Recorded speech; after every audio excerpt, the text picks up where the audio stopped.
J'ai toujours aimé voyager et lire. Combinez ces deux passions et vous obtenez cette série que je suis très heureuse de pouvoir finalement vous présenter. La littérature étrangère est déjà très présente dans le contenu que je crée en ligne, mais ces vidéos seront une nouvelle façon de vous en parler en me rendant sur le terrain.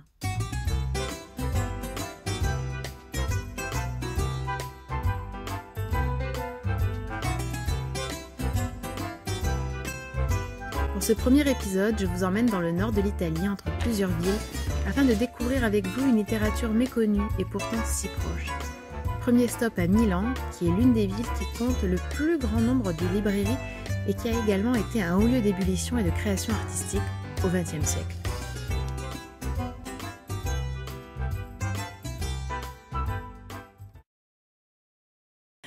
Salut, je suis à Milan, il fait froid, c'est pour ça que j'ai le nez rouge. On passe à autre chose. Je suis devant la maison d'Alda Merini, qui est une poétesse contemporaine italienne et milanaise.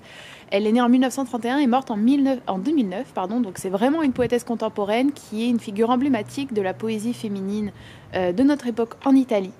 Malheureusement, je ne viens pas vous parler d'un de ses recueils de poèmes parce que sa poésie n'a à l'heure actuelle pas été traduite en français. Pour la découvrir, il faut donc lire l'anglais ou l'italien. Je viens pour vous parler d'un texte qui s'apparente plutôt au témoignage. Il s'agit d'un journal qu'elle a écrit dans les années 60-70 lorsqu'elle était internée à cause de son trouble bipolaire. C'est un journal qui s'intitule L'autre vérité, journal d'une étrangère. Et c'est une œuvre vraiment très forte et très unique et un bouleversant témoignage de la maladie mentale dans les années 60-70. C'est une dénonciation effectivement des asiles psychiatriques comme ils étaient tenus à l'époque. C'est un ouvrage qui n'est peut-être pas de la littérature pure. On sent effectivement qu'il y a une écriture un petit peu hésitante, tourmentée, il y a des répétitions. On sent que l'esprit d'Alda Merini n'est pas très très clair. Toutefois, la poésie est palpable et c'est aussi un texte que j'ai vraiment beaucoup aimé parce que malgré toute la souffrance, malgré la difficulté de l'écriture à ce moment-là, c'est un texte plein d'empathie pour les autres patients et patientes où on sent réellement que la poésie permet de comprendre les autres, de mieux les comprendre. C'est vraiment un ouvrage que j'ai aimé lire parce que c'était un témoignage intéressant au niveau de la psychiatrie, mais aussi pour rendre hommage à cette poétesse qui a une vie et une poésie qui a toujours été tournée vers les autres. Et je ne peux que vous encourager à découvrir cette œuvre-là si vous vous intéressez à la littérature contemporaine et si vous vous intéressez également à l'écriture, j'ai envie de dire, de l'intime et à l'écriture féminine.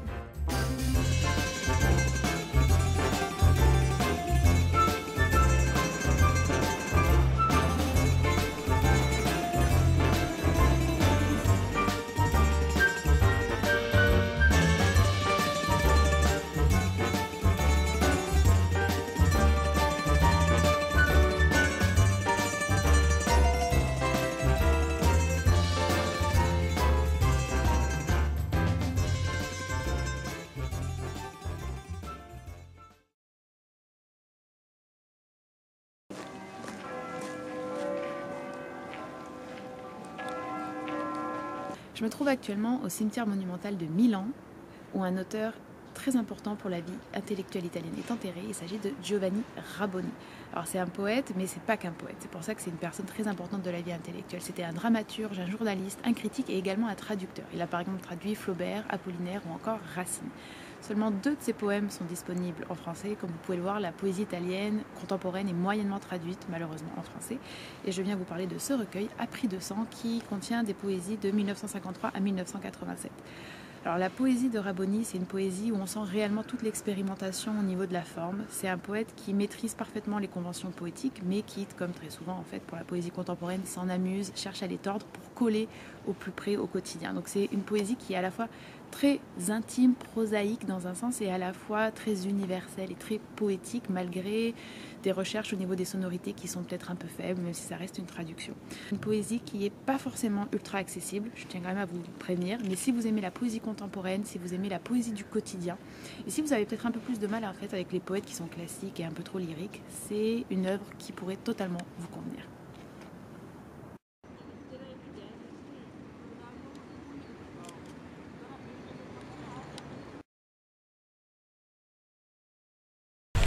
Salut, changement de ville, nous sommes aujourd'hui à Gênes, la capitale de la Ligurie.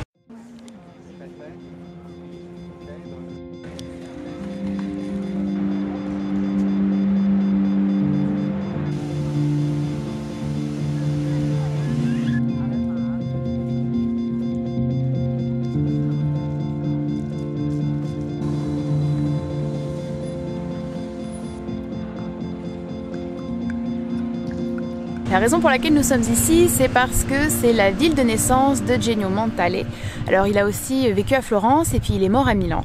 C'est un auteur très connu qui est né en 1896 à Gênes et qui a reçu le prix Nobel de littérature en 1975, donc vers la toute fin de sa vie. C'est un poète, principalement. La plupart de ses créations littéraires sont du domaine de la poésie, même s'il a également été un petit peu critique et qu'il a été journaliste et rédacteur. Alors c'est une poésie qui rappelle quelquefois la poésie de Rabioni, tout simplement il me semble parce que c'est à peu près la même époque et que c'est quand même de la poésie contemporaine. Ça me rappelle la poésie de Rabioni également parce que c'est une poésie très concrète qui refuse un petit peu d'être dans cette image classique de la poésie qui serait une voix universelle et suprême, omnisciente. Toutefois, il y a quand même des différences assez flagrantes, les différences qui ont fait d'ailleurs que la poésie de Montale, c'est vraiment celle que j'ai préférée et qui m'a énormément touchée. C'est une poésie qui est beaucoup plus mélancolique et beaucoup plus inquiète que celle de Rabioni. C'est une poésie où on sent vraiment parfois l'angoisse et le mal-être de vivre. C'est une poésie qui est beaucoup plus lyrique également. En tout cas dans les premiers écrits, il faut savoir que Montale c'est un auteur qui a très peu publié parce qu'en fait il a publié uniquement 5 recueils de poésie, ce qui est pas beaucoup, surtout quand on pense qu'en plus ça lui a quand même permis d'avoir le prix Nobel, donc c'est pour vous dire quand même la beauté de sa poésie. Je l'ai découverte avec ce recueil qui est un recueil comme une anthologie entre guillemets, poèmes choisis de 1916 à 1980.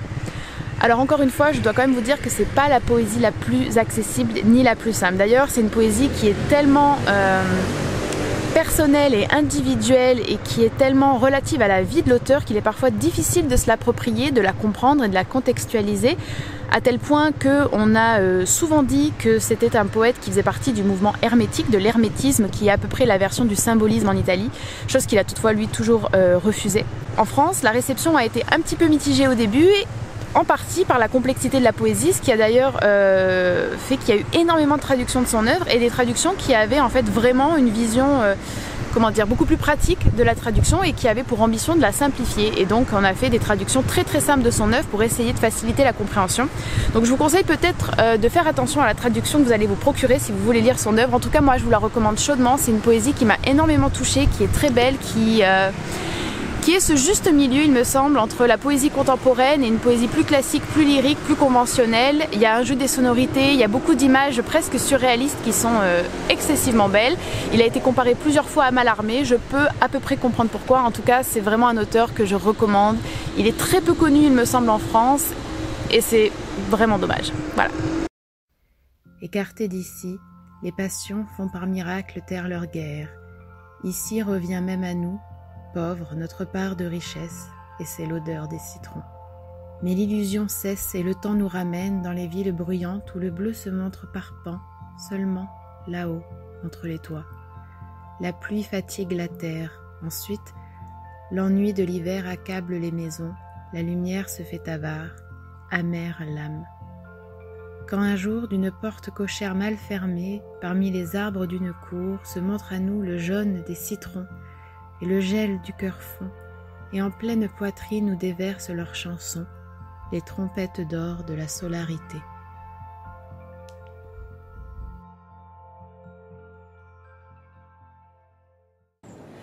Encore une fois, changement de ville, nous sommes à Vérone et vous vous demandez peut-être pourquoi. Bon, Vérone c'est très connu pour Roméo et Juliette bien sûr, et je vais vous parler non pas de Roméo et Juliette parce que ce n'est pas de la littérature italienne, mais je vais vous parler d'un des romans les plus connus sans doute de cette vidéo qui s'appelle Le Jardin des Finzi Contini, qui a été écrit par Giorgio Bassani et qui a été publié en 1962.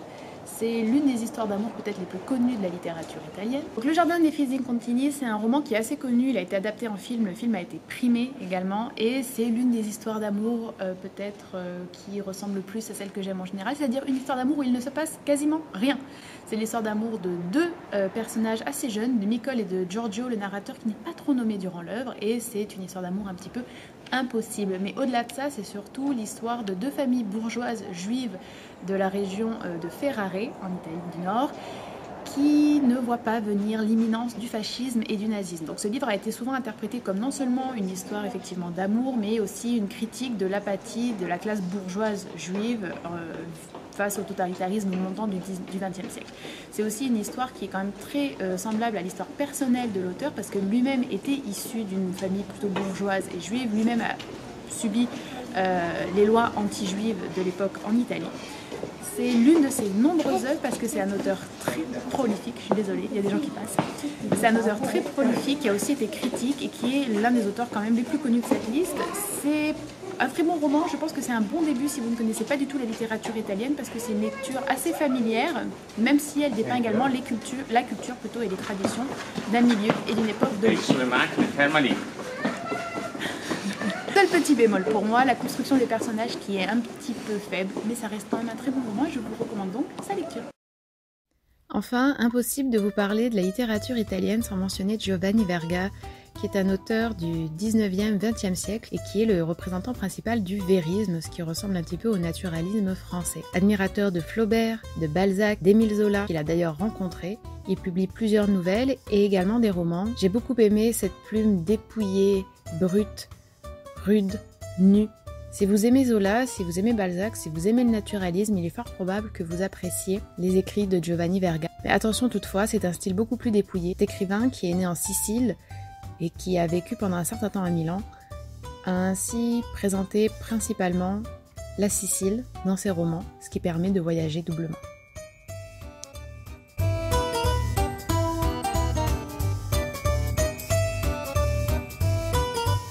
Et voilà, c'est tout pour cet épisode. J'espère qu'il vous a plu. Merci d'avoir regardé cette vidéo et je vous dis à la prochaine pour une nouvelle destination littéraire.